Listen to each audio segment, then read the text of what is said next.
बड़ी खबर आ रही है बालाघाट से। अज्ञात नकाबपोश लुटेरों ने हार्डवेयर दुकानदार की पत्नी को घायल करके लूट कर ली।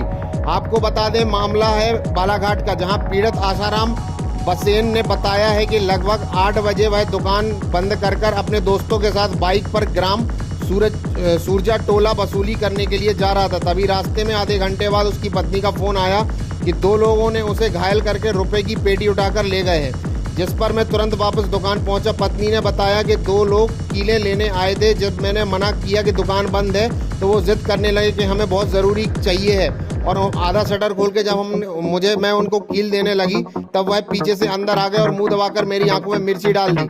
हथौड़े से मेरे सिर पर वार कर दिया, जिससे मैं बेहोश हो गई और लुटेरों ने दुकान के पीछे बने घर से रुपए की पेटी उठाकर भाग गए। आसाराम के मुताबिक दुकान की बिक्री और उधार के आए रुपए मिलाकर पेटी में लगभग 2.25 लाख रुपए थे।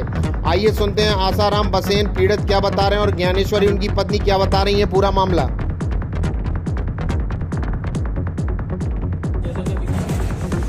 हो गए यहाँ पे लोग 2 लोग थे, आवाज़ लगा के आए और चिल्ला मारने लगे। तो मैंने उनको मना की कि दुकान बंद हो गया। तो बोले 8 बजे स्लीप है, बोले तो दे दो बोले। तो मैंने बोली 8 बजे स्लीप है, इसलिए करके मैंने दे दिया उनको खिला। मैंने ये कमरे से इधर के कमरे से ले करके गई, फिर मैं कांटे पे रखी और वैसे इन लोगों ने मुंह को दबाए और फिर मिर्ची पाउडर डाले। उसके बाद में मैं गिर गई और पहले और हथौड़ी शायद मारे होंगे, मैं जैसे हो गई फिर और इन लोग उधर गए, लाइट अंधेरा हो गया। उसके बाद में फिर और आकर के एक बार हथौड़ी मारे, मैं फ़ोन उठाऊंगी करके देखी थी।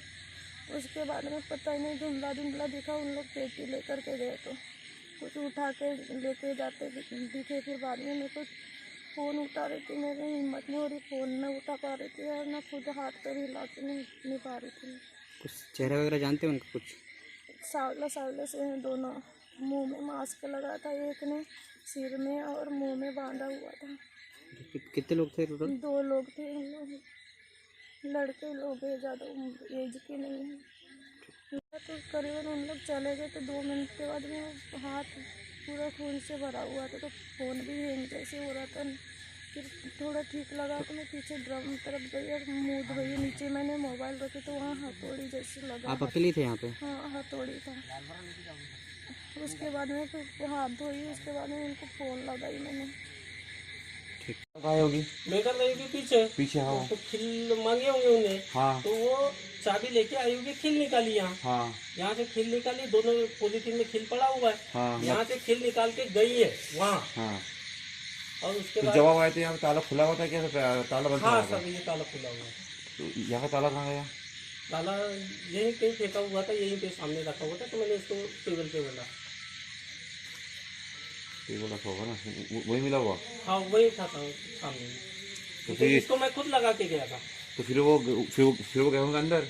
तो मैडम तो बहुत टाइम लगा तो आए होंगे, तो उनको तो इतने लाइट तो ऑन रखा ना उस समय। और लाइट आया ना, लाइट तो ऑन रखा उस समय ऑन था सर। उसमें लड़के लोग दिखे होंगे ना, चेहरा खुला रहा होगा है ना, पूरा महिलाओं दिखे होंगे सर। उस समय लाइट भी ऑन थी, सब थी। यहाँ से वो मेरे हिसाब से खिला लेके गई है। उसके बाद में वो 2-3 लोग रहे होंगे।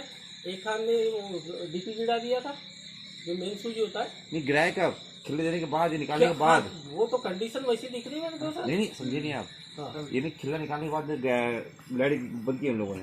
हाँ खिला निकालने के बाद ये ताला तुमको ऐसा मालूम तो क्या है? अरे वो बंद था ना, हम दोनों आए तो।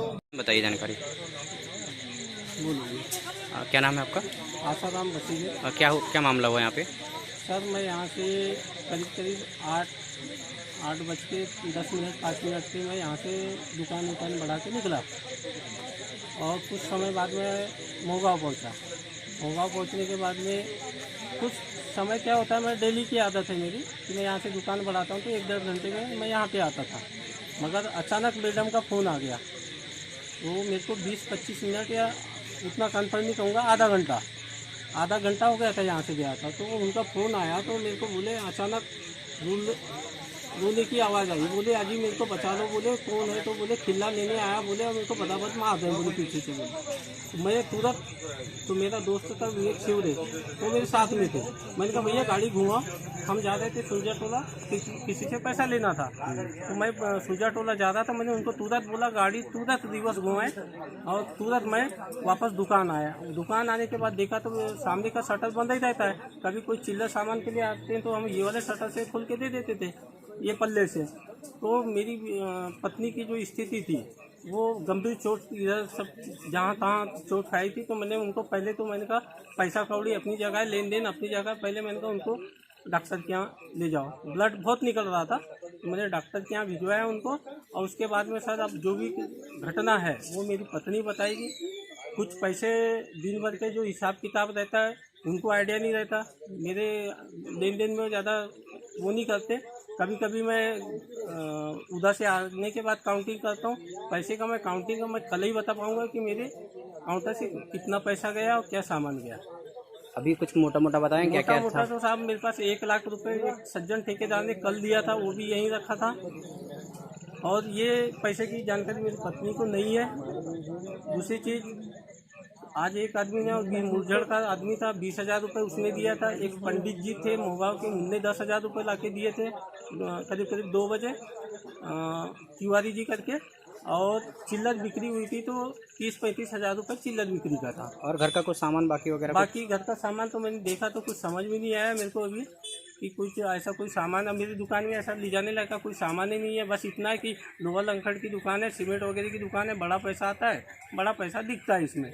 बाकी चिल्लर तो कुछ मेरे को ऐसा समझ में नहीं आया।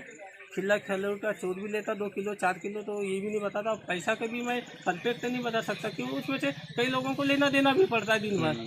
तो अब उसको मैं सुबह काउंटिंग समझ आएगी मेरे को कि मेरे पास कितना आया था कितना गया था, मैं तभी हिसाब दे पाऊँगा।